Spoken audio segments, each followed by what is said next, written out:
Di dunia ini banyak sekali hal aneh dan mengejutkan saat berhasil ditemukan manusia saat air surut. Baik itu air laut, danau hingga sungai. Beberapa kejadian surutnya air tersebut terjadi oleh faktor alam atau bahkan campur tangan manusia. Beberapa temuan biasanya dari limbah atau barang yang dibuang oleh manusia.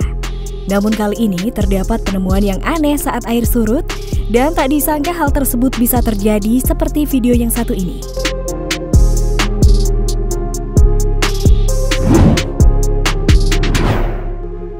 Satu, Waduk Jati Gede.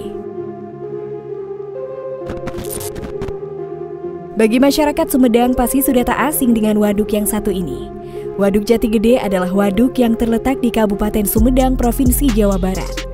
Perlu kamu ketahui bahwa pembangunan waduk terbesar kedua di Indonesia ini telah dirancang sejak zaman Hindia Belanda. Dibangun dengan membendung air Sungai Cimanuk. Namun beberapa waktu terakhir, waduk yang sangat besar ini mengalami kekeringan. Surutnya genangan air di Waduk Jati Gede pada musim kemarau itu meninggalkan kenangan tersendiri. Sisa-sisa bangunan kembali muncul usai 6 tahun tergenang air Sungai Cimanuk di Kabupaten Sumedang, Jawa Barat. Tak hanya infrastruktur, lahan-lahan pemakaman di dasar waduk ikut bermunculan. Kejadian ini seakan mempertegas jika wilayah ini dulunya merupakan daerah padat penduduk. Saat kondisi dasar bendungan yang mengering, terlihat bangunan desa, sekolah, benteng rumah warga, dapur, hingga kamar mandi yang terbuat dari material tembok pun masih berdiri tegak, walaupun sudah lama ditenggelamkan.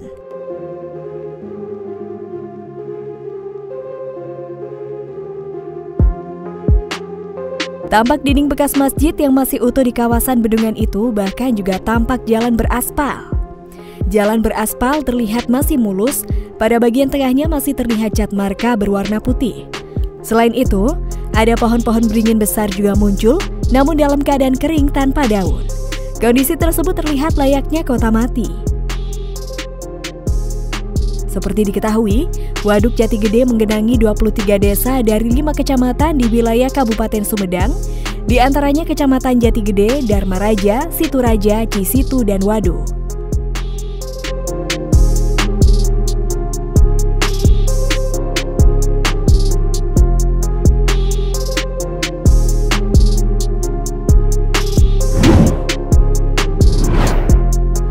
Dua, muncul kapal kuno. NASA pada 2015 lalu, penduduk di Ubon Ratchathani, Thailand dikejutkan dengan penemuan benda kuno yang didapat para pekerja di sebuah bendungan yang mengering. Benda berupa bangkai kapal kayu itu diperkirakan berusia lebih dari 200 tahun. Menurut Coconuts Bangkok, bangkai kapal kayu sepanjang 30 meter itu ditemukan pekerja ketika mulai menggarap penggalian bendungan. Tetua adat setempat mengatakan bahwa mereka mendapat laporan dari pimpinan para pekerja tentang penemuan mengagetkan itu. Ia mengatakan bahwa kapal kayu tersebut ditemukan saat bendungan itu mulai kering. Disinyalir bahwa perahu tersebut saat itu digunakan masyarakat kuno untuk mengangkut beras dari Ubon Ratchathani.